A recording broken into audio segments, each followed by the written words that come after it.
Hi there folks, hope you're all doing well. Reintroducing native species is a much discussed Scottish rewilding subject. Examples of this could be bringing back lynx and wolves to help expand woodland habitats and improve the condition of the existing ones we have already.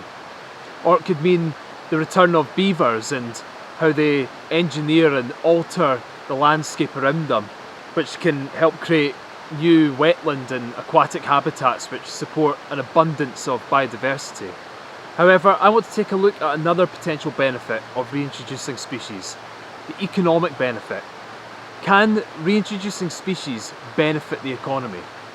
Now, this in itself is quite a broad question. There are many different angles at which you can look at it from. For example, beavers can help reduce flooding, and flooding costs Scotland up to 250 million in damages per year. Or lynx and wolves could help reduce our dependency on deer fencing in the forestry industry. This is fencing which is pretty expensive to erect and maintain, it's unreliable and often fails anyway. For the purposes of this video though, I want to focus on ecotourism. Now, according to Nature Scot, tourism contributes around 4 billion to the Scottish economy per year. And spending on nature-based tourism is estimated to contribute around 40% of all tourist spend, supporting around 39,000 full-time equivalent jobs.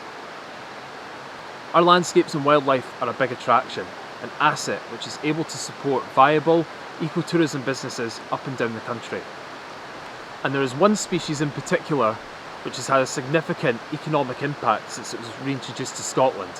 And to find out a little bit more, we are going to go on a little adventure the west coast.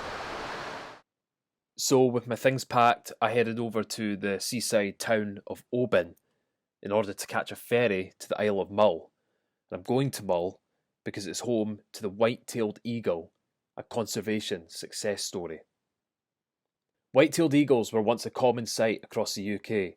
However, after years of persecution by gamekeepers, fishery owners, shepherds and collectors, the UK's last white-tailed eagle was shot on Shetland in 1918, and with that, the white-tailed eagle became extinct in the British Isles.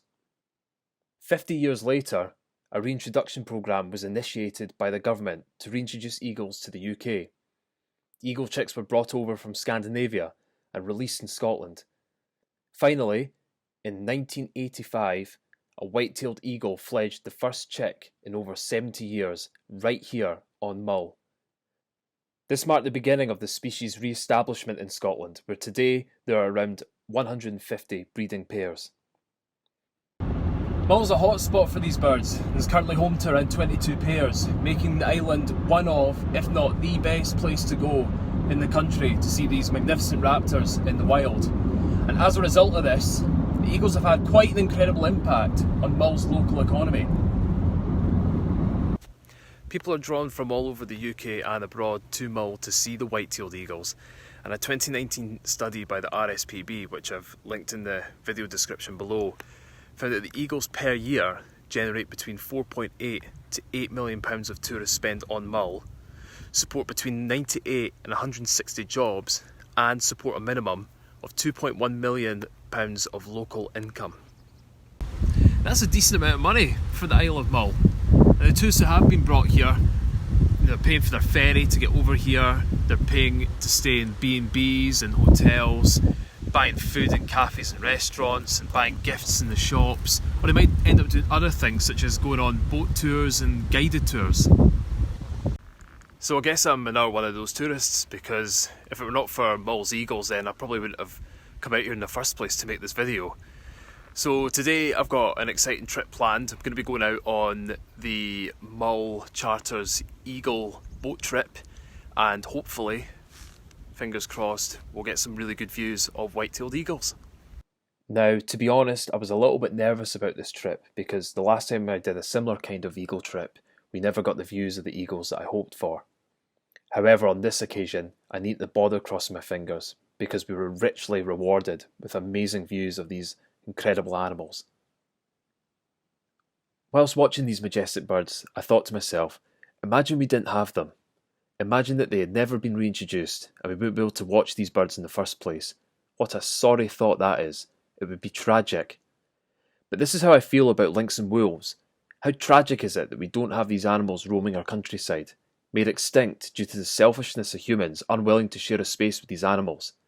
You can almost guarantee that if white-tailed eagles were extinct in the UK today, and conservation organisations were planning to reintroduce them, these plans would be met with a similar level of hostility from the likes of those associated with field sports, farming and crofting, much like they vehemently oppose the idea of reintroducing lynx and wolves. In my opinion, bringing back lynx and wolves would benefit the Scottish economy much like the eagles have for Mull, possibly even more so. People would be enchanted by the thought of wandering through our forests, which might be haunted by lynx, or hiking over mountains and being lucky enough to view wolves moving through a glen. I think these animals would help create new ecotourism opportunities, drawing people from all over the world, contributing to our economy, providing jobs, all the while fulfilling a vital role in our ecosystems for the good of biodiversity, the climate and people. In the midst of a climate and biodiversity crisis, the time really is now to start making serious moves to start bringing these animals back to our country. That is the end of this video. I hope you've enjoyed it, and I hope you've enjoyed it as much as I've enjoyed making it. I've had a fantastic week on Mull. The Eagle trip was amazing, and I ended up booking onto another boat trip as well. Went to Lunga and Staffa, where I saw puffins and Fingal's Cave, and the Eagle trip was so good that I actually booked onto another one. So yeah, a fantastic week all round, and thank you to the people who are liking and commenting, and the subscribers, of which there are over 600 of you so far, which is absolutely fantastic. Please keep the comments coming because I love responding to them. So let us raise a glass to the white-tailed eagle, the ruler of our skies, and a conservation and rewilding success story. Cheers, and I'll see you next time.